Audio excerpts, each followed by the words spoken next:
तो hello student, welcome back to my channel Samrat academy. तो दोस्तों, मेरा नाम आकाश और जिस चीज़ का इंतजार था वो इंतजार फाइनली आप लोगों का खत्म हो गया, क्योंकि आप लोगों का था कमेंट कि सर मोस्ट इंपॉर्टेंट क्वेश्चन आप लोग चैप्टर वाइज कराइए। तो चलिए, बिल्कुल मैं चैप्टर वाइज ही मोस्ट इंपॉर्टेंट क्वेश्चन कराने वाला हूँ। और आज ये साइंस का पहला वीडियो है और पहला लेसन आप लोगों का जानते हैं रासायनिक अभिक्रिया तथा समीकरण है। और रासायनिक अभिक्रिया तथा समीकरण एक ही वीडियो में पूरा का पूरा आप लोगों का यह कंप्लीट पोर्शन होने वाला है। इसमें बहुविकल्पीय, अतिलघु उत्तरीय, ठीक है, फिर इसके बाद मैंने यही लिख दिया है लघु उत्तरीय और प्लस दीर्घ उत्तरीय।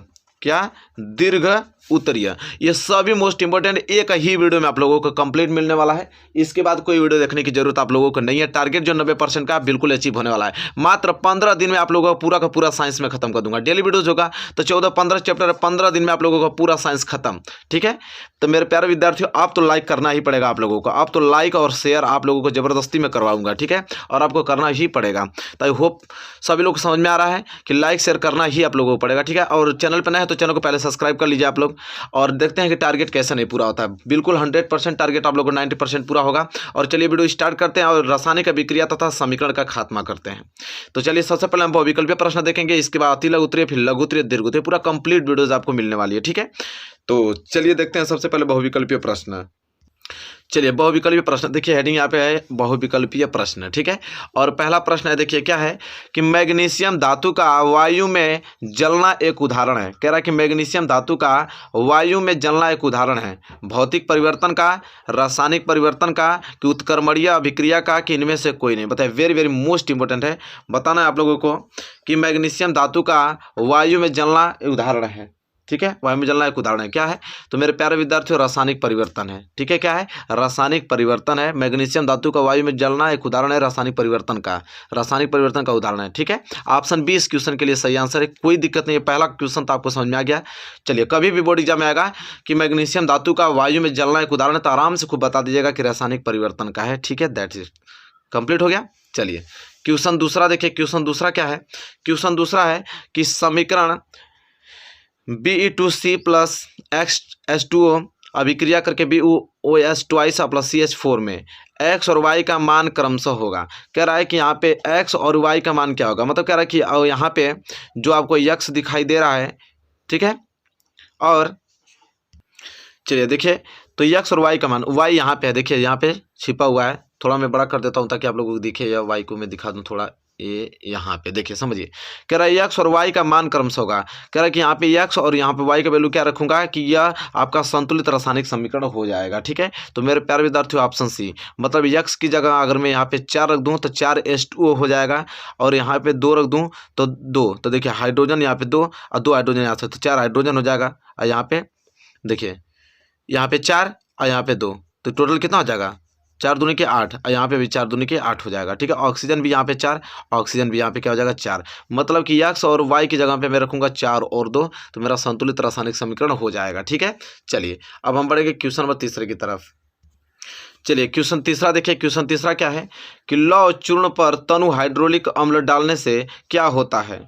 सही उत्तर पर निशान लगे। कह रहा है कि लौह चूर्ण पर अगर तनु हाइड्रोक्लोरिक अम्ल डाल दें तो क्या होगा? ठीक है, तो ऑप्शन है हाइड्रोजन गैस एवं आयरन क्लोराइड बनता है। ऑप्शन बी क्लोरीन गैस एवं आयरन हाइड्रोक्साइड बनता है। ऑप्शन सी कोई अभिक्रिया नहीं होता है। ऑप्शन डी आयरन लवण एवं जल बनता है। चलिए बताइए कि लौह चूर्ण पर अगर तनु हाइड्रोक्लोरिक अम्ल डालने पे क्या होता है? सही उत्तर का आप निशान लगाना है, वेरी मोस्ट इंपोर्टेंट है। तो मेरे प्यारे विद्यार्थियों, ऑप्शन ए होगा, हाइड्रोजन गैस एवं आयरन क्लोराइड बनता है। क्या बनता है? हाइड्रोजन गैस बनता है एवं आयरन क्लोराइड बनता है। अगर लौह चूर्ण पर अगर तनु हाइड्रोक्लोरिक अम्ल अगर हम डाल दें तो हाइड्रोजन गैस एवं आयरन क्लोराइड बनता है। ठीक है, ये प्रश्न तीसरा है। चलिए, प्रश्न नंबर चौथा देखिए। ये सभी प्रश्न महत्वपूर्ण है। हम लोग देखिए 90% के लिए ना हम लोग सभी प्रश्नों को अच्छे तरीके से तैयार कर रहे हैं, तो सभी प्रश्नों को हमने टचिंग में लिया है कि ताकि सभी प्रश्नों से आपका अभ्यास हो पाए अच्छे से। चलिए, प्रश्न चौथा, नीचे दी गई अभिक्रिया के संबंध में कौन सा कथन असत्य है? बताना है कि कौन सा कथन इसमें से असत्य है। जो आपका अभिक्रिया है 2PbO प्लस C, दो अभिक्रिया करके 2Pb प्लस CO2 बना रहे हैं। तो बताना है कि नीचे दी गई अभिक्रिया के संबंध में कौन सा कथन असत्य है। बताओ कौन सा कथन असत्य है इसमें से। पहला कि यहाँ पे सीसा अपचयित हो रहा है, ये जो सीसा है वो अपचयित हो रहा है। ऑप्शन बी कार्बन डाइऑक्साइड अपचयित हो रहा है। ऑप्शन सी कार्बन अपचयित हो रहा है। ऑप्शन डी लेड ऑक्साइड अपचयित हो रहा है। ठीक है, तो बताना है आपको कि ऑप्शन ए एवं बी असत्य है, कि ए एवं सी असत्य है, कि ए बी और सी असत्य है, कि ए सभी असत्य हैं। आपको असत्य छांटना है, वेरी वेरी मोस्ट इंपॉर्टेंट है। ठीक है, तो क्या होगा इसका राइट आंसर? तो इसका जो सही आंसर हो जाएगा तो हो जाएगा option number B. Option B, option B मतलब क्या, ए और सी। मतलब इसका मतलब कि शीशा अपचयित हो रहा है और कार्बन डाइऑक्साइड जो है वो अपचयित हो रहा है। तो कार्बन देखिए, कार्बन वो अपचयित हो रहा है, उपचयित हो रहा है कार्बन, और शीशा अपचयित हो रहा है। तो इसलिए ऑप्शन बी क्वेश्चन सही हो जाएगा। ठीक है, ए और सी। तो क्वेश्चन 4 क्लियर हो गया ना आप लोगों को? कोई दिक्कत नहीं होना चाहिए, नोट कर लीजिए। चलिए देखिए क्वेश्चन नंबर 5वां। क्वेश्चन नंबर 5वां क्या है कि निम्न में से कौन सी गैस को ताज़ा तेल के नमूने के लंबे समय तक परीक्षण भंडारण के लिए उपयोग किया जा सकता है? कह रहा है कि इसमें से कौन सा ऐसा गैस है, कौन सी गैस को ताज़ा तेल के नमूने के लंबे समय तक परीक्षण तथा भंडारण के लिए उपयोग किया जा सकता है? कार्बन डाइऑक्साइड या ऑक्सीजन, नाइट्रोजन या ऑक्सीजन, कार्बन डाइऑक्साइड या हीलियम, हीलियम या नाइट्रोजन? बताइए क्वेश्चन 5वां का राइट आंसर क्या हो जाएगा? तो वो हीलियम और नाइट्रोजन है। हीलियम और नाइट्रोजन को हम क्या कर सकते हैं कि इन्हें ताज़ा तेल के नमूने के लंबे समय तक परीक्षण कर सकते हैं। ठीक है, हीलियम और नाइट्रोजन के साथ। ठीक है, ये 5वां प्रश्न है। 6वां प्रश्न देखिए, कह रहा है कि ऊपर दी गई अभिक्रिया किस प्रकार, ये वेरी वेरी मोस्ट इंपॉर्टेंट अभिक्रिया होती है। Fe2O3 प्लस 2Al अभिक्रिया करके Al2O3 प्लस 2Fe बना रहे हैं। तो ऊपर दी गई अभिक्रिया किस प्रकार की है बताना है। संयोजन अभिक्रिया, ऑप्शन बी द्विविस्थापन अभिक्रिया, ऑप्शन सी वियोजन अभिक्रिया और ऑप्शन डी विस्थापन अभिक्रिया।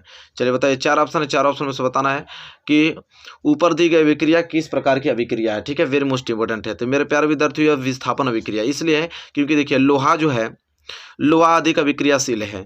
ठीक है, तो लोहा अधिक अभिक्रियाशील है। और देखिए एल्युमिनियम, तो एल्युमिनियम और लोहा, तो देखिए क्या किया है कि एल्युमिनियम अधिक अभिक्रियाशील है, तो एल्युमिनियम लोहा को अलग कर दिया है। तो एल्युमिनियम लोहा को अलग कर दिया और ऑक्सीजन के साथ अभिक्रिया करके Al2O3 बना दिया और लोहा को अलग कर दिया। तो ये क्या विस्थापित कर दिया, तो मतलब विस्थापन अभिक्रिया हो गया ना, इसलिए ऑप्शन डी हो जाएगा सही आंसर। चलिए 7वां प्रश्न देखिए क्या है कि निम्नलिखित युग्मों में से कौन सा युग्म प्रतिस्थापनीय अभिक्रिया देता है? कह रहा है कि निम्नलिखित युग्मों में से कौन सा युग्म जो है वो प्रतिस्थापनीय अभिक्रिया देता है। सोडियम क्लोराइड विलियम कॉपर धातु, मैग्नीशियम क्लोराइड विलियम एल्युमिनियम धातु, ऑप्शन सी फेरस सल्फेट विलियम सिल्वर धातु, ऑप्शन डी सिल्वर नाइट्रेट विलियम कॉपर धातु। ठीक है, ये 4 ऑप्शन है, 4 ऑप्शन में से कोई ना कोई एक ऑप्शन सही है। ये प्रश्न नंबर 7वां है, इसके लिए राइट आंसर हो जाएगा option number D, silver nitrate विलियम कॉपर धातु। आई होप क्लियर हो गया प्रश्न नंबर 7वां आप लोगों को। प्रश्न नंबर 8वां क्या है कि उष्मा शोषी अभिक्रिया है। इसमें से आपको बताना है कि कौन उष्मा शोषी अभिक्रिया है। N2 प्लस O2 मिलकर 2NO बना रहा है, H2 प्लस L2 मिलकर 2HL बना रहा है, C प्लस O2 मिलकर CO2 बना रहा है और SO2 मिलकर SO2 बना रहा है। तो उष्मा शोषी अभिक्रिया आपको बताना है प्रश्न नंबर 8वें में कि उष्मा शोषी अभिक्रिया कौन है। Very very most important question है। चलिए तो बताना है आपको उष्मा शोषी अभिक्रिया क्या है। तो ऑप्शन ए N2O2 मिलके क्या बना रहा है, 2NO बना रहा है, यही आपका उष्मा शोषी अभिक्रिया है। ठीक है, तो आई होप आपको क्लियर हो गया होगा क्योंकि ये मिलकर नाइट्रिक ऑक्साइड बनाते हैं। देखिए नाइट्रिक ऑक्साइड बना रही है, तो ये उष्मा शोषी अभिक्रिया है। चलिए 9वां प्रश्न देखिए, निम्न अभिक्रिया में अपचायक पहचान कर लिखिए। इस अभिक्रिया में आपको बताना है कि अपचायक पहचान कर लिखना है, वेरी वेरी मोस्ट इंपॉर्टेंट है। इसमें आपको क्या पहचान कर लिखना है, अपचायक पहचान कर लिखना है। तो अभिक्रिया आपको दिखाई दे रहा है यहाँ से लेके यहाँ तक, अपचायक पहचान कर लिखना है कि इस अभिक्रिया में अपचायक कौन है।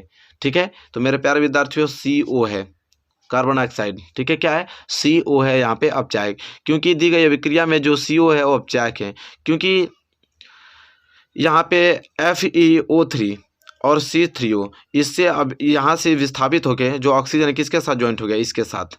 ठीक है, तो Fe2O3 से ऑक्सीजन को अलग करके उसे क्या कर दिया जा रहा है, अपचयित कर दिया जा रहा है। तो इसलिए अपचायक क्या होगा, CO होगा। ठीक है, कार्बन डाइऑक्साइड, क्योंकि देखिए Fe अलग हो गया, तो Fe अलग हो गया किसके साथ है, ऑक्सीजन के, तो ऑक्सीजन हट गया। ठीक है, और किसके साथ, कार्बन डाइऑक्साइड के साथ मिल गया, तो इसलिए क्या होगा, CO जो है इस अभिक्रिया में अपचायक है। ठीक है, क्लियर हो गया। चलिए प्रश्न नंबर 9वां है। प्रश्न नंबर 10वां देखिए यहाँ पे, प्रश्न नंबर 10वां क्या है कि जब कॉपर सल्फेट विलयन में लोहे का टुकड़ा डालते हैं तो कॉपर व फेरस सल्फेट बनते हैं, यह अभिक्रिया कहलाती है। कह रहा है कि जब कॉपर सल्फेट विलयन में लोहे का टुकड़ा को डाल देते हैं तो कॉपर व फेरस सल्फेट बनते हैं, यह अभिक्रिया कहलाती है प्रतिस्थापन अभिक्रिया, योगात्मक अभिक्रिया, ऊष्मीय वियोजन की ऊष्मीय अपघटन कहलाती है। बताइए प्रश्न नंबर 10वां वेरी वेरी मोस्ट इंपॉर्टेंट है। जब कॉपर सल्फेट के विलयन में लोहे के टुकड़ा को डालते हैं तो कॉपर वह फेरस सल्फेट बनता है, तो अभिक्रिया क्या कहलाता है? ठीक है, क्वेश्चन पूछ रहा है, वेरी वेरी मोस्ट इंपॉर्टेंट है। तो अभिक्रिया कहलाता है प्रतिस्थापन अभिक्रिया। क्या कहलाता है? प्रतिस्थापन अभिक्रिया कहलाता है। आई होप आपको क्लियर हो गया होगा। ठीक है, very very most important question है। ठीक है, इसलिए है क्योंकि लोहा कॉपर को प्रतिस्थापित कर कर, देखिए लोहा कॉपर को क्या कर देता है यहाँ पे, प्रतिस्थापित कर कर फेरस सल्फेट का निर्माण कराता है। ठीक है, इसलिए कौन सा अभिक्रिया हो जाएगा? यह प्रतिस्थापन अभिक्रिया हो जाएगा। क्लियर है? चलिए, तो आई होप क्लियर हो गया आप लोगों को। चलिए मैं अभिक्रिया करके दिखा दूं क्या आप लोगों को, ताकि आप लोगों को पूरा अच्छे तरीके से क्लियर हो जाए। अभिक्रिया कैसे है? जैसे करा है कि जब कॉपर सल्फेट विलयन में लोहे के टुकड़ा को हम डुबोते हैं, कॉपर सल्फेट का मतलब हो गया CuSO4। अब लोहे के टुकड़ों को जब डुबाएंगे तो Fe, लोहे के टुकड़ों को डुबाया तो अभिक्रिया करके बना लेता है क्या? FeSO4 बना देता है और प्लस कॉपर को अलग कर देता है।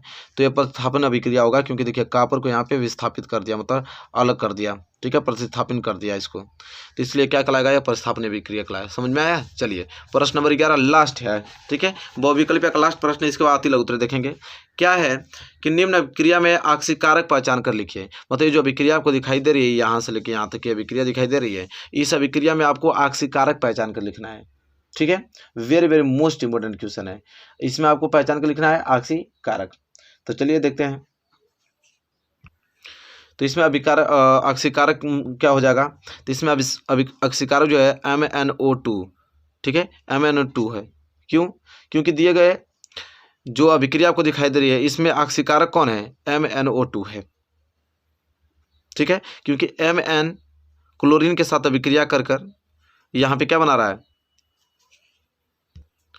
MnCl2 बना रहा है। आक्सीकारक मतलब ये जो होता है कि जिसके साथ ऑक्सीजन का ह्रास हो। जैसे ऑक्सीजन इसके साथ जुड़ा हुआ था ना, तो ऑक्सीजन इसके साथ जुड़ा हुआ था, अब ऑक्सीजन इसके साथ हट गया, तो जिसके साथ से ऑक्सीजन हट जाता है तो उसको कहते हैं आक्सीकारक। आक्सीकारक मतलब कि ऑक्सीजन को छोड़ना, ऑक्सीजन को छोड़ना। तो Mn के साथ ऑक्सीजन था तो ऑक्सीजन कौन छोड़ा?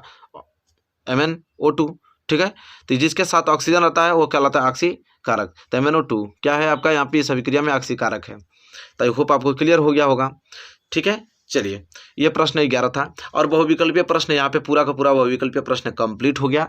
अब हम देखने वाले हैं अति लघुत्तरीय महत्वपूर्ण प्रश्न। ठीक है, चलिए देखिए तो कितनी प्यारी सी हेडिंग डाली गई है, अति लघुत्तरीय महत्वपूर्ण प्रश्न। ठीक है, अति लघुत्तरीय महत्वपूर्ण प्रश्न देखेंगे और पहला प्रश्न है अति लघुत्तरीय का कि तेल तथा वसायुक्त खाद्य पदार्थों को नाइट्रोजन से प्रभावित क्यों किया जाता है। कह रहा है कि तेल तथा वसायुक्त जो पदार्थ होता है उसमें नाइट्रोजन गैस क्यों भरा जाता है। ठीक है, ये पूछ रहा है। तो देखिए बहुत अच्छे तरीके से हम लोग बताएंगे कि तेल व वसायुक्त पदार्थ बनाने के कुछ घंटे के उपरांत, कुछ घंटों, देखिए घंटों लिखा है यहाँ पे, सही लिख लीजिएगा, मैं पढ़ रहा हूँ ध्यान सुनिएगा। कुछ घंटों के उपरांत वायु की उपस्थिति में ऑक्सीकृत हो जाने के कारण दूषित हो जाते हैं। कह रहा है कि तेल व वसायुक्त पदार्थ बनाने के कुछ घंटों के उपरांत वायु की उपस्थिति में ऑक्सीकृत हो जाने के कारण दूषित हो जाते हैं, अर्थात उनके बाद वह गंध में परिवर्तन हो जाता है। उनके किस में? स्वाद व गंध में क्या हो जाता है? परिवर्तन हो जाता है। यह प्रक्रम क्या कहलाता है? विकृत गंधिता कहलाता है। परंतु यदि इन खाद्य पदार्थों को बनाने के उपरांत तुरंत ही नाइट्रोजन गैस युक्त पैकेटों में पैक कर दिया जाता है तो विकृत गंधिता की प्रक्रिया नहीं होती है, वह खाद्य पदार्थ संरक्षित रहते हैं। मेरे प्यारे विद्यार्थियों, कहने का मतलब ये चीज़ है कि कोई भी अगर तेल है, तेल पदार्थ या वसायुक्त पदार्थ, अगर उसको बनाकर वायु की उपस्थिति में खुला छोड़ देंगे ना, तो वायु में उपस्थित ऑक्सीजन के साथ अभिक्रिया करके उसके स्वाद में और रंग में, उसको क्या गंध में क्या कर देगा? परिवर्तन कर देगा।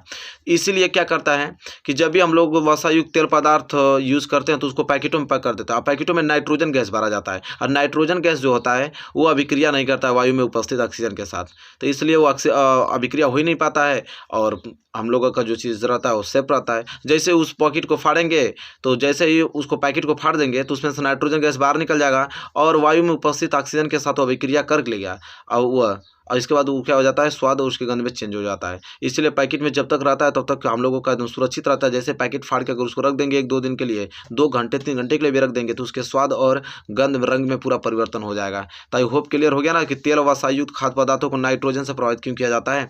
चलिए आइए प्रश्न नंबर दूसरे की तरफ बढ़ चलते हैं। प्रश्न नंबर दूसरा है कि जुगनू रात में ही क्यों चमकते हैं। चमकते हैं? जुगनू रात में ही क्यों चमकते हैं? ये बहुत अच्छा क्वेश्चन है। आप लोग देखे होंगे रात में जो छोटे छोटे जीव होते हैं चमकते रहते हैं, जुगनू उसको बोलते हैं। ठीक है, आप लोग देखे भी होंगे गर्मियों के मौसम में। तो कह रहा है जुगनू रात में ही क्यों चमकते हैं? तो देखिए जुगनू में एक विशेष प्रकार की क्या होती है, फास्फोरस युक्त प्रोटीन होती है। जो जुगनू में क्या होती है, एक विशेष प्रकार की फास्फोरस युक्त प्रोटीन होती है। तो एक विशिष्ट एंजाइम की उपस्थिति में वायु उपचयन अभिक्रिया करती है।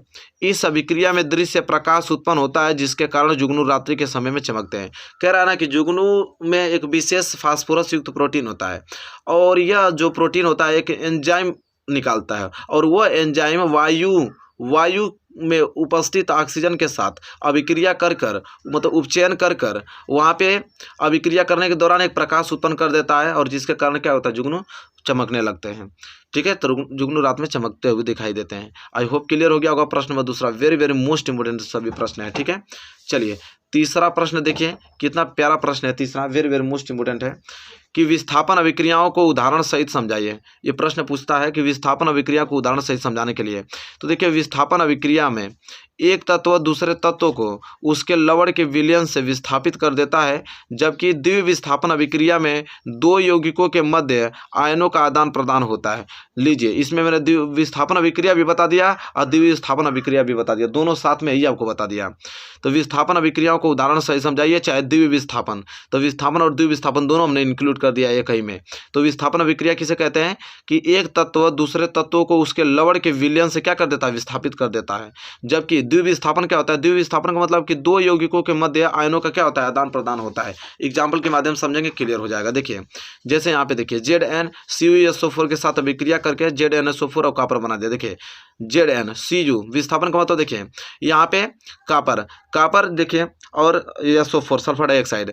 अब देखिए यह जिंक जो है वो कापर को हटाकर विस्थापित कर दिया, जिंक जो है कापर को हटाकर अलग कर दिया और SO4 सल्फर डाइऑक्साइड के साथ अभिक्रिया करके बना दिया। तो यह विस्थापन अभिक्रिया हो गया, जिसे हम क्या कहते हैं, एक तत्व दूसरे तत्व के उसके लवण के विलयन से क्या कर देता है, विस्थापित कर देता है। लेकिन द्वितीय विस्थापन क्या करता है कि द्वितीय विस्थापन अभिक्रिया में दो यौगिकों के मध्य आयनों का आदान प्रदान होता है। जैसे में यह चीज देखिए बेरियम क्लोराइड NO2SO4, यहाँ पे द्वितीय विस्थापन अभिक्रिया है, क्योंकि देखिए यहाँ पे इसका क्लोरीन और इसका सोडियम दोनों मिलके सोडियम क्लोराइड बना दिया, और इसका बेरियम और इसका SO4 मिलके यहाँ पे बेरियम सल्फाइड बना दिया। तो यहाँ पे अलग अलग, ठीक है, इसका एक आयन इसका एक आयन, आयनों का आदान प्रदान करके अभिक्रिया बनाया जाता है, उसे द्विविस्थापन अभिक्रिया कहते हैं। ठीक है, और विस्थापन अभिक्रिया किसे कहते हैं कि एक तत्व दूसरे तत्व को उसके लवण के विलयन से ये उसको क्या कर देगा, विस्थापित कर देगा। जैसे यहाँ पे कापर को कर दिया है कौन, जेड, जिंक ने कापर को कर दिया है अलग। तो आई होप क्लियर हो गया होगा आपको विस्थापन अभिक्रिया भी और द्विविस्थापन अभिक्रिया का एग्जाम्पल भी दिया हूँ, दोनों का परिभाषा भी यहाँ पे लिखा हूँ। ठीक है, तो विस्थापन अभिक्रिया का तभी आप लिख देंगे, द्विविस्थापन आएगा तभी लिख देंगे, क्योंकि दोनों कंसेप्ट क्लियर हो चुका है। चलिए प्रश्न नंबर चौथा देख लेते हैं। प्रश्न number 4 very very most important क्या है कि किसी पदार्थ यक्स के विलयन का उपयोग सफेदी करने के लिए होता है। कह रहा है कि कोई पदार्थ है जो कि पदार्थ यक्स है, और इस यक्स पदार्थ का उपयोग ना हम सफेदी करने के लिए कर रहे हैं। तो कह रहा है कि उस यक्स पदार्थ का क्या नाम होगा और उसका सूत्र क्या होगा, और उपयुक्त एक में लिखे गए पदार्थ यक्स की जल के साथ अभिक्रिया बताइए। अगर जो पदार्थ यक्स का नाम मालूम चल जा रहा है तो उसको जल के साथ अभिक्रिया कराएंगे तो क्या होगा। तो देखिए मेरे प्यारे विद्यार्थियों, उसका नाम है चूना, क्योंकि सफेदी करने के लिए कौन सा पदार्थ आता है, चूना, अथवा उसको आप कैल्शियम ऑक्साइड कह सकते हैं, CaO। ठीक है, तो वही कह रहा है कि कैल्शियम ऑक्साइड, तब चूना हमको मालूम चल गया कैल्शियम ऑक्साइड है, तो जल के साथ अभिक्रिया उसका कैसे होगा। तो देखिए कैल्शियम ऑक्साइड जो कि वह यक्स पदार्थ था उसको जल के साथ अभिक्रिया करा रहा हूँ H2O के साथ, मिल के बना रहा है बूझा चूना। बूझा चूना को बोलते हैं कैल्शियम हाइड्रोक्साइड, CaOH ट्वाइस, और उष्मा प्रदान कर रहा है। ठीक है, बिना बुझा हुआ चूना का सूत्र होता है CaO, जिसे हम बोलते हैं कैल्शियम ऑक्साइड, और उसको जल के साथ अभिक्रिया करके हम बुझा हुआ चूना बना देते हैं, जिसे कैल्शियम हाइड्रोक्साइड कहते हैं, CaOH ट्वाइस कहते हैं। तो क्लियर हो गया ना आप लोगों के प्रश्न। देखिए कितना आसान है, सिंपल है, आराम से इन प्रश्नों को समझते हुए आराम से चले जाइए, बोर्ड एग्जाम में कोई भी दिक्कत नहीं होगा। देखिए ये प्रश्न बहुत ज़्यादा इंपॉर्टेंट है। प्रश्न नंबर 5वां प्रश्न यह है कि लोहे की वस्तुओं को हम पेंट क्यों करते हैं। देखिए प्यारा प्रश्न है कि नहीं, बहुत इंपॉर्टेंट प्रश्न है कि लोहे की वस्तुओं को हम पेंट क्यों करते हैं। तो खूब आराम से आप इसको बता सकते हैं कि देखिए लोहा जो है ना, वायुमंडलीय ऑक्सीजन, जो वायुमंडल में ऑक्सीजन है तथा नमी से अभिक्रिया करके जलयोजित आयरन ऑक्साइड निर्मित करता है।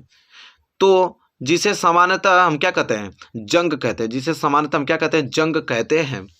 तथा धीरे धीरे होने वाली इस प्रक्रिया को संक्षारण कहते हैं। जिस जंग एक भूरे रंग का भुरभुरा पदार्थ है जो धीरे धीरे धातु को क्या कर देता है, नष्ट करता रहता है।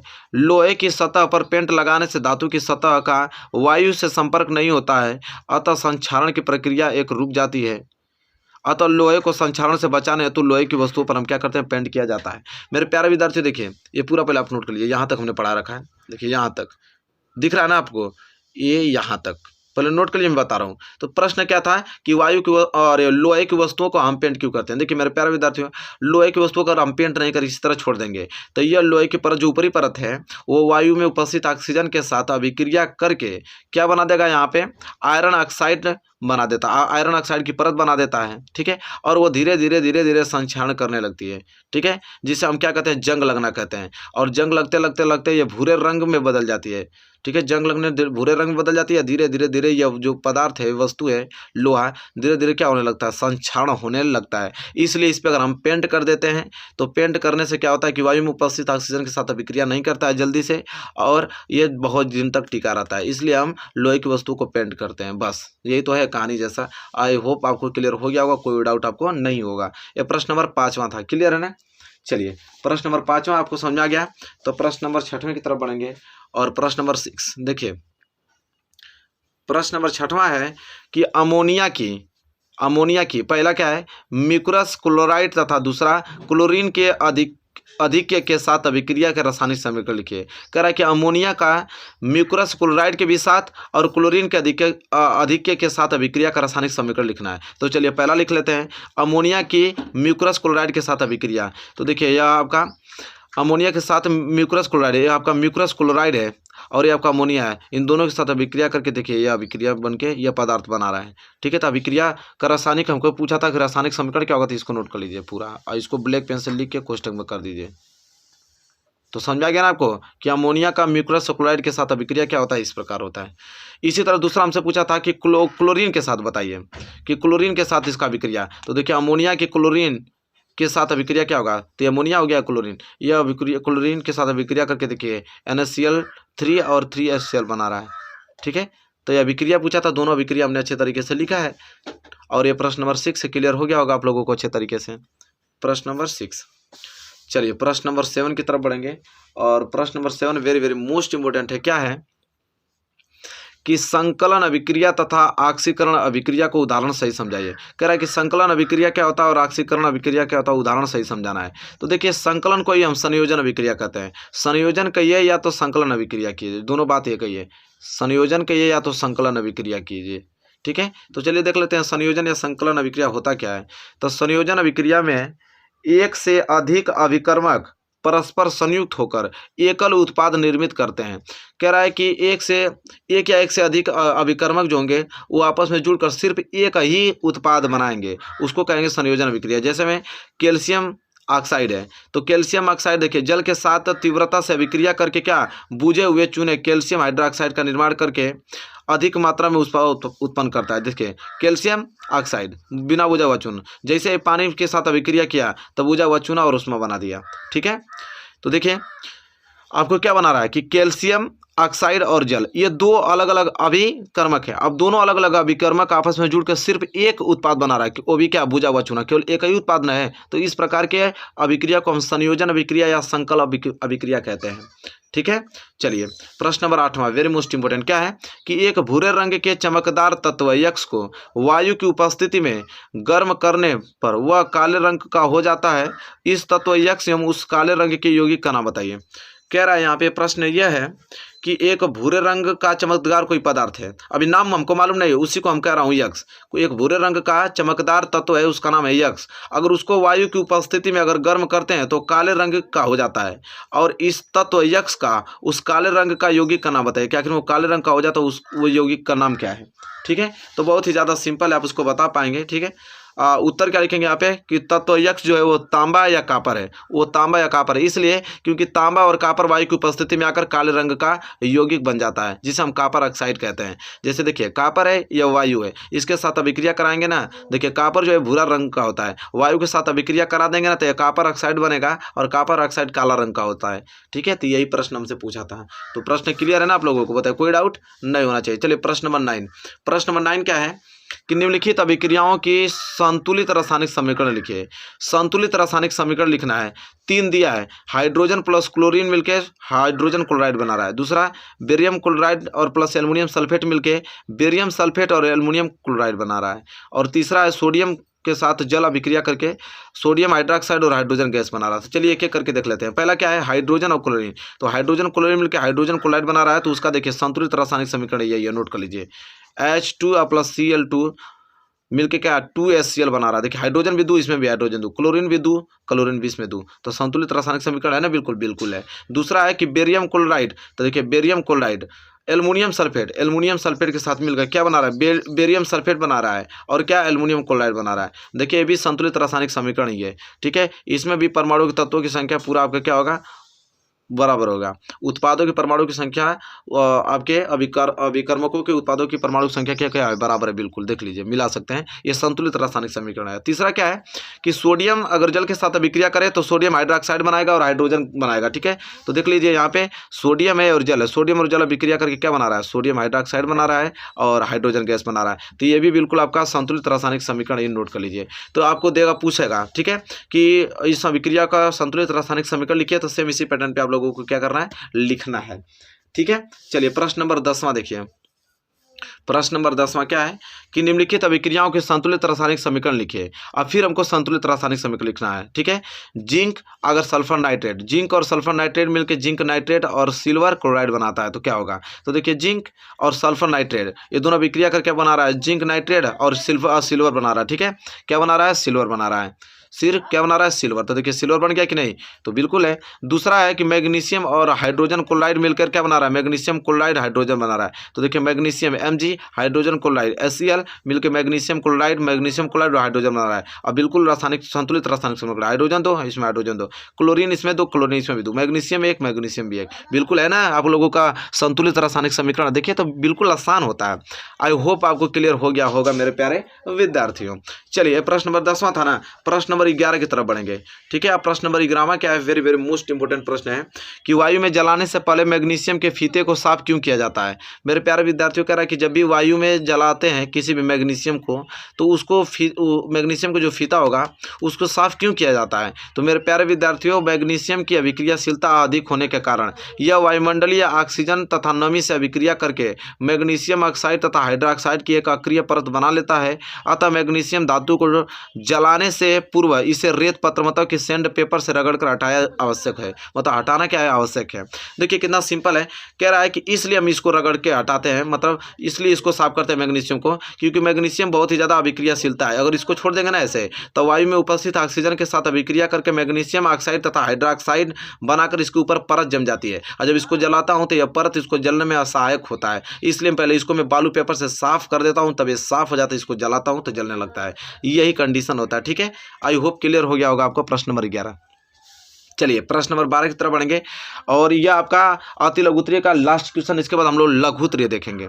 और 12वां प्रश्न क्या है कि अब लोहे की कील को कॉपर सल्फेट के विलयन में डुबाया जाता है तो विलयन का रंग क्यों बदल जाता है। कह रहा है कि लोहे की कील को अगर हम कॉपर सल्फेट के विलयन में अगर डाल देंगे तो विलयन का रंग क्यों बदल जाता है, ये पूछ रहा है। तो देखिए आंसर कितना अच्छा से देंगे आप कि लोहा जो है वो कॉपर की अपेक्षा अधिक अभिक्रियाशील धातु है। जब लोहे की कील को कॉपर सल्फेट के विलयन में डुबाया जाता है तो लोहा जो है वो कॉपर को विलयन से विस्थापित कर देता है तथा आयरन सल्फेट विलयन बनता है, जिसका रंग क्या होता है, हरा होता है। इसलिए विलयन का रंग नीले से बदल कर क्या हो जाता है, हरा हो जाता है। ठीक है, पूरा कंडीशन समझ में आ गया ना कि लोहा जो है कॉपर की अपेक्षा अधिक अक्रिय जो धातु है, अधिक सक्रिय धातु है, और क्या कर देता है, उसको कॉपर को अलग कर देता है। ठीक है। कॉपर को विलयन से क्या कर देता है, विस्थापित अलग कर देता है, और ये आयरन सल्फेट विलयन बना लेता है, और जिसका रंग क्या होता है, हरा होता है। ठीक है, चलिए अभिक्रिया भी यहाँ पे लिख लीजिए। देखिए लोहा और कॉपर क्या है, कॉपर सल्फाइड, इसके साथ कॉपर सल्फेट, लोहा और कॉपर सल्फेट, लोहा और कॉपर सल्फेट के साथ अभिक्रिया करके देखिए, लोहा सल्फेट मतलब आयरन सल्फेट और कॉपर बना रहा है। ठीक है, क्लियर हो गया। तो यह अभी हमने क्या बताया आप लोगों को, ये तो अभी आप लोगों का अति लघुत्तरीय था। ठीक है, क्या था, अति लघुत्तरीय था। अब हम देखने वाले हैं लघुत्तरीय। ठीक है, अब हम देखेंगे लघुत्तरीय, very very most important question.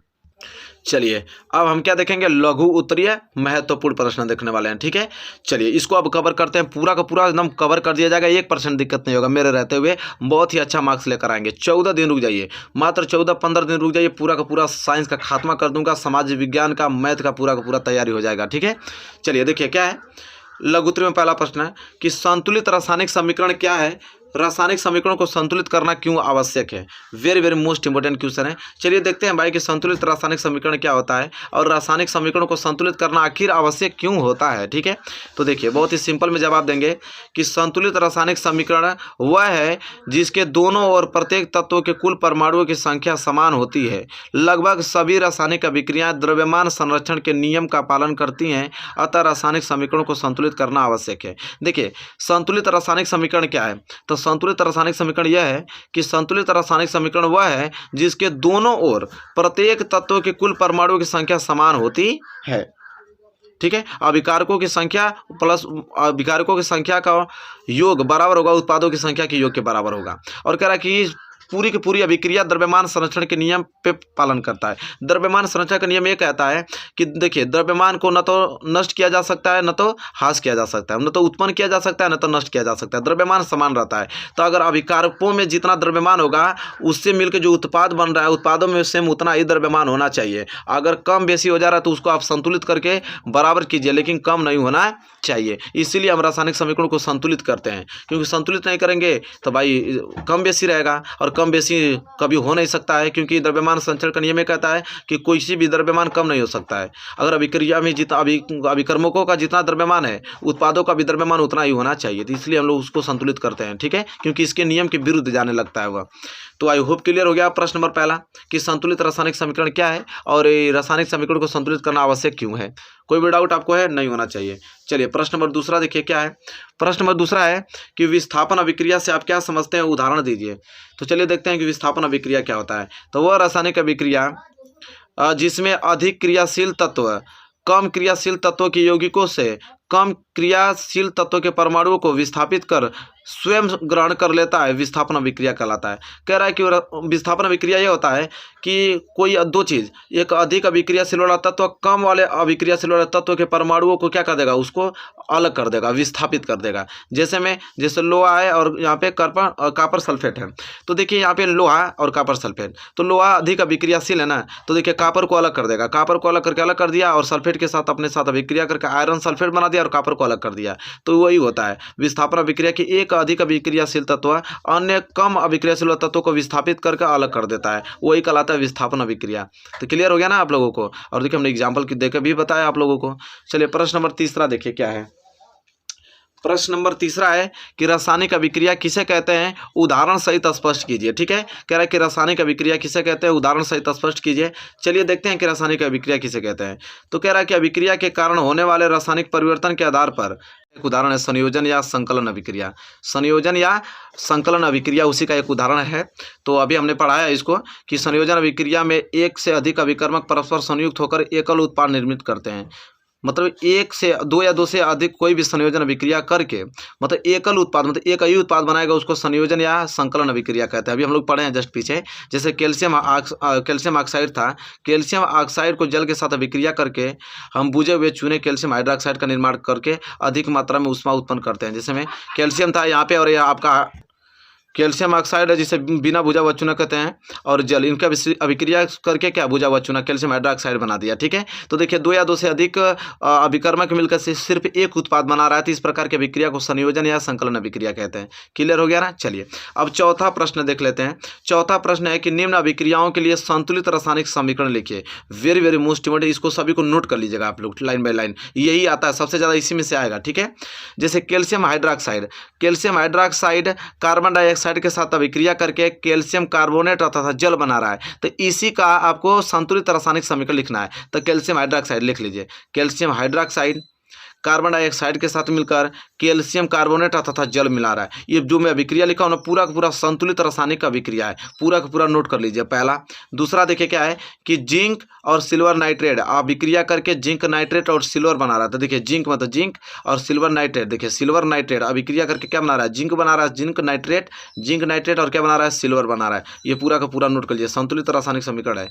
और तीसरा क्या है कि एल्युमिनियम जो है ना, वो कॉपर क्लोराइड के साथ अभिक्रिया करके एल्युमिनियम क्लोराइड प्लस कॉपर बना रहा है। तो देखिए एल्युमिनियम यहाँ पे है और कॉपर क्लोराइड यहाँ पे, एल्युमिनियम और कॉपर क्लोराइड आपस में मिलकर क्या बना रहा है, एल्युमिनियम क्लोराइड और क्या बना रहा है, कॉपर बना रहा है। ठीक है, नोट कर लीजिए तीसरा। और चौथा है कि barium chloride plus potassium sulphate, ये मिलकर बेरियम सल्फेट और पोटेशियम क्लोराइड बना रहा है। तो बेरियम क्लोराइड मतलब यहाँ पे बेरियम क्लोराइड, पोटेशियम सल्फेट, देखिए K2SO4 पोटेशियम सल्फेट मिलकर क्या बना रहा है, बेरियम सल्फेट BaSO4 बना रहा है। और पोटेशियम क्लोराइड मतलब कि 280KCl पोटेशियम क्लोराइड बना रहा है। और ये भी संतुलित रासायनिक समीकरण में लिखा गया है, नोट कर लीजिए इन चारों को। ठीक है, मैं थोड़ा सा जूम करके आपको दिखा देना चाहूँगा, अच्छा से नोट कर लीजिए, दिख रहा है ना आप, चलिए नोट कर लीजिए, वेरी वेरी मोस्ट इंपॉर्टेंट है। क्वेश्चन नंबर 4 क्लियर हो गया ना। क्वेश्चन नंबर 5 देखिए, क्वेश्चन नंबर 5 में यह है, देखिए ध्यान समझिएगा, क्वेश्चन नंबर 5 में कि क्या होता है, एक प्रश्न जरूर आता है इसे, कि क्या होता है जब, केवल रासायनिक समीकरण लिखना है, क्या होता है जब लेड नाइट्रोट को हम गर्म करते हैं, जब लेड नाइट्रोट को गर्म करेंगे तो क्या होगा, और दूसरा नाइट्रिक अम्ल और कैल्शियम हाइड्रोक्साइड से अभिक्रिया करता है तो क्या होता है। ठीक है, ये आपको पहला में लिख देना है। दूसरा कह रहा है कि निम्नलिखित रासायनिक समीकरण को संतुलित कीजिए, ये जो आपको समीकरण दिखाई दे रहा है संतुलित करना है। तो देखिए पांचवा का पहला में 2 दिया है और पांचवा का दूसरा, तो चलिए पहले लिखेंगे, हम लोग देखेंगे पांचवा का कि क्या होता है। तो चलिए पांचवा का ये देखिए क्या कर रहा था कि लेड नाइट्रेट को गर्म करते हैं। तो देखिए लेड नाइट्रेट को जब हम गर्म करेंगे ना तो लेड ऑक्साइड में परिवर्तित हो जाएगा। देखिए लेड नाइट्रेट है, लेड नाइट्रेट को गर्म करेंगे तो लेड ऑक्साइड में चेंज हो जाएगा। इसको सिर्फ रासायनिक समीकरण लिखना था, तो लिख लीजिए। दूसरा था कि नाइट्रिक अम्ल, तो देखिए नाइट्रिक अम्ल और क्या, कैल्शियम हाइड्रोक्साइड से अभिक्रिया करता है। तो देखिए नाइट्रिक अम्ल कैल्शियम हाइड्रोक्साइड के साथ अभिक्रिया करके कैल्शियम, देखिए कैल्शियम नाइट्रोक्साइड और आपका 2H2 बना रहा है, हाइड्रोजन ऑक्साइड। ठीक है, कैल्शियम हाइड्रोक्साइड नाइट्रिक अम्ल के साथ अभिक्रिया करके यह बना रहा है। ठीक है, तो सिर्फ रासायनिक समीकरण लिखना था। तो देखिए रासायनिक समीकरण हो गया। लेकिन दूसरा में क्या रहा था कि निम्नलिखित रासायनिक समीकरण को संतुलित कीजिए। ये जो आपको अभिक्रिया दिखाई दे रहा है दोनों ना, जो दोनों समीकरण दिखाई दे रहा है ये असंतुलित है, इसको संतुलित करना है। तो संतुलित लिख लीजिए, MnO2 + 4HCl + MnCl2 + 2H2O + Cl2, मतलब वही चीज़ें नोट कर लीजिए, बस यहाँ 4 हमने इंक्लूड कर दिया है और यहाँ पे 2 इंक्लूड कर दिया। देखिए हाइड्रोजन 4 तो इसमें भी हाइड्रोजन 4, क्लोरीन 2 तो क्लोरीन 2 और क्लोरीन 2 जो 4 तो क्लोरीन भी यहाँ पे 4। ठीक है, तो इसी तरह क्या आपको संतुलित रासायनिक समीकरण है, इसको नोट कर लीजिए। दूसरा क्या था यह, इसको नोट कर लीजिए, जब लोहा जल के साथ अभिक्रिया करके आपका आयरन ऑक्साइड और हाइड्रोजन बना रहा है, इसका संतुलित रासायनिक समीकरण यह होगा 3Fe + 4H2O + Fe3O4 + 4H2O। ये आपका संतुलित रासायनिक समीकरण हो गया है। ये आपका प्रश्न 5वां था, यहाँ से क्वेश्चन बनना तय होता है। ठीक है, तो इसको तैयार कर लीजिएगा अच्छे तरीके से। चलिए प्रश्न नंबर 6वां, प्रश्न नंबर 6वां है कि अपघटन अभिक्रिया क्या होती है, कोई 2 उदाहरण दीजिए। ठीक है, तो देखिए अपघटन को ये वियोजन अभिक्रिया कहते हैं। अपघटन को ये क्या कहते हैं, हम वियोजन अभिक्रिया कहते हैं। तो चलिए देख लेते हैं अपघटन अभिक्रिया क्या होती है। चलिए देख लेते हैं अपघटन अभिक्रिया को हम कहते हैं वियोजन अभिक्रिया। ठीक है, तो वियोजन या अपघटन दोनों सेम ही होता है। तो कह रहा है वियोजन अभिक्रिया वह है जिसमें एकल अभिकारक टूटकर एक से अधिक उत्पाद उत्पन्न करता है। अभिकारकों को तोड़ने के लिए ऊष्मा, प्रकाश या विद्युत ऊर्जा की आवश्यकता होती है। ठीक है, कह रहा है कि वियोजन अभिक्रिया उसे कहते हैं जिसमें एक अभिकारक टूटकर एक या एक से अधिक उत्पाद क्या करता है, उत्पन्न करता है, उसे हम कहते हैं वियोजन अभिक्रिया या अपघटन अभिक्रिया कहते हैं। ठीक है, और कह रहा है कि ये अभिक्रियाएं अनुत्क्रमणीय होता है, अतः यह अभिक्रियाएं निम्न प्रकार की होती हैं। कौन कौन सी, देखिए पहला ऊष्मीय अपघटन, मतलब ऊष्मा के द्वारा इसको अपघटन करके बनाया जाएगा। ऊष्मीय अपघटन होती है क्या, कि वह रासायनिक अभिक्रिया जिसमें यौगिक ऊष्मा के द्वारा 2 या 2 से अधिक सरल पदार्थों में अपघटित हो जाता है, ऊष्मीय अपघटन अभिक्रिया कहलाता है। ठीक है, कह रहा है कि कोई भी एक अभिकारक है उसमें ऊष्मा देकर 2 या 2 से अधिक उत्पादों में उसको चेंज कर देंगे तो उसको हम कहेंगे ऊष्मीय अपघटन। ठीक है, जैसे में कैल्शियम कार्बोनेट है, कैल्शियम कार्बोनेट को गर्म करने पर यह कैल्शियम ऑक्साइड तथा कार्बन डाइऑक्साइड में अपघटित हो जाता है। देखिए कैल्शियम कार्बोनेट है ना, तो केवल एक ही अभिकारक है, इसको हमने ऊष्मा के द्वारा अभिक्रिया कराकर, मतलब ऊष्मा अत्यधिक ऊष्मा से अपघटित कराकर दो या दो से अधिक, देखिए कैल्शियम ऑक्साइड और कार्बन डाइऑक्साइड में इसको परिवर्तित कर दिया, तो ये कहलाएगा आपका क्या, अपघटन अभिक्रिया। जो कि अपघटन का अभिक्रिया किसके द्वारा हुआ है, तो ऊष्मीय अपघटन के द्वारा हुआ। ऊष्मीय अपघटन मतलब ऊष्मा देकर उसको अपघटन कराया गया है। तो इस अभिक्रिया का प्रयोग हम क्या करते हैं, सीमेंट बड़े बड़े उद्योगों में करते हैं, ठीक है, सीमेंट उद्योग में करते हैं। दूसरा एक होता है विद्युत अपघटन, मतलब विद्युत के द्वारा भी हम इसको चेंज कर सकते हैं।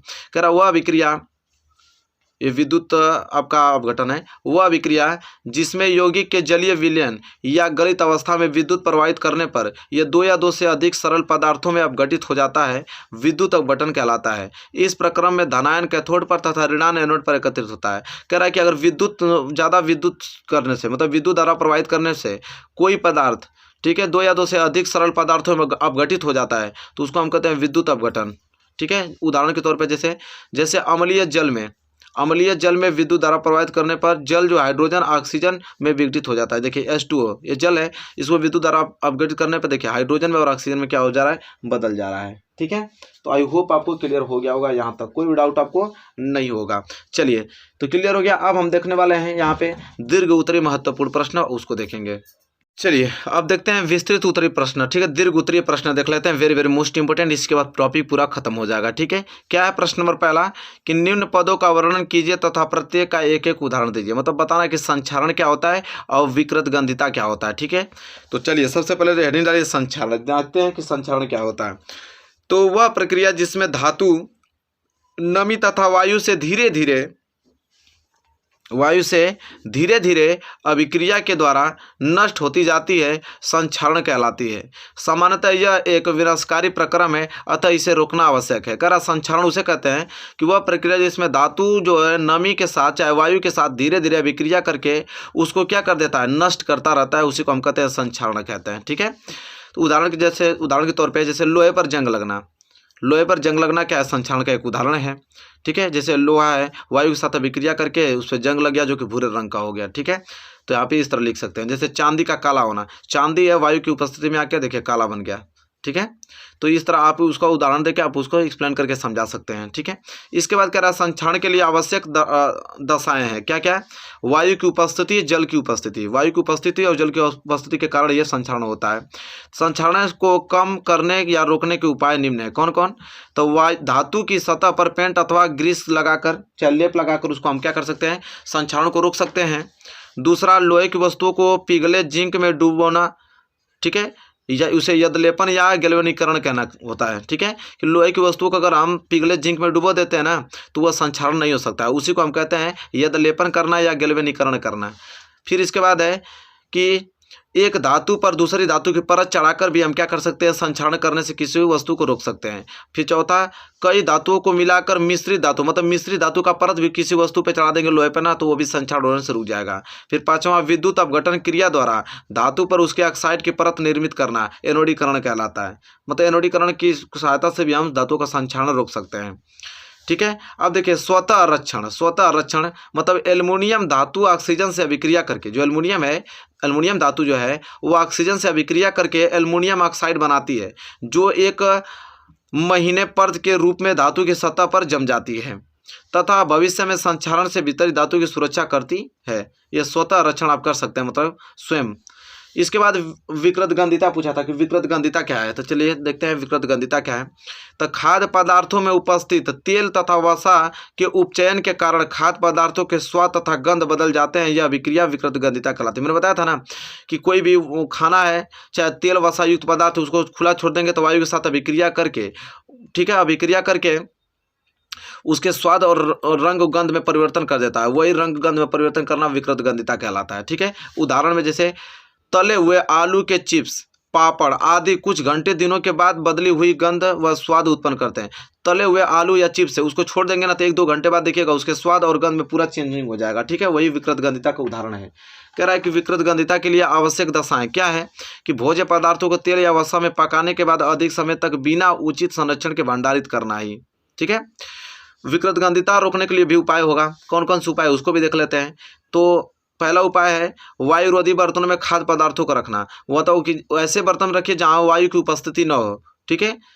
दूसरा, पके भोजन को कम ताप पर ढक कर रखना। कम ताप पर उसको ढक के रखेंगे तो जल्दी आप लोगों का विकृत गंधिता, उसका रंग और गंध में परिवर्तन जल्दी से नहीं होगा।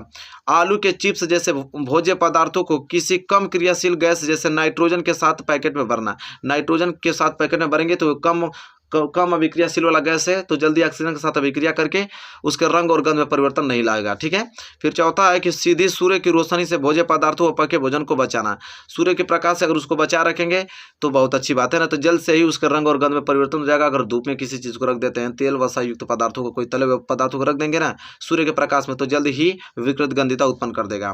फिर भोज्य पदार्थों में प्रति ऑक्सीकारक मिलाना, जैसे आपका ब्यूटाइलीकृत हुआ, हाइड्रिक ऑक्सिक हुआ, एनिसॉल जिसे कहते हैं, ब्यूटाइलीकृत हाइड्रिक एसिड, टाइलून आदि, ठीक है। इन भोज्य पदार्थों के प्रति हम उनको क्या कर सकते हैं, विकृत गंधिता को बचा सकते हैं। तो यह था आप लोगों का long important question, very very most important. अब मेरे प्यारे विद्यार्थियों, पहला चैप्टर पूरा संपूर्ण रूप से आप लोगों का कंप्लीट हो गया, पूरा का पूरा कंप्लीट हो गया। इससे बाहर क्वेश्चन नहीं जाएगा, पूरा का पूरा अगर तैयार कर लेते हैं तो पहला चैप्टर आपके हाथ में है। तो मेरे प्यारे विद्यार्थियों, वीडियो आपको कैसे लगे बताइए। वीडियो अच्छी लगी हो तो प्लीज़ लाइक कीजिए और चैनल पर नए तो चैनल को सब्सक्राइब करके बेल आइकन को प्रेस कर लीजिए। मिलेंगे एक प्यारे से नेक्स्ट वीडियो में, तब तक के लिए धन्यवाद।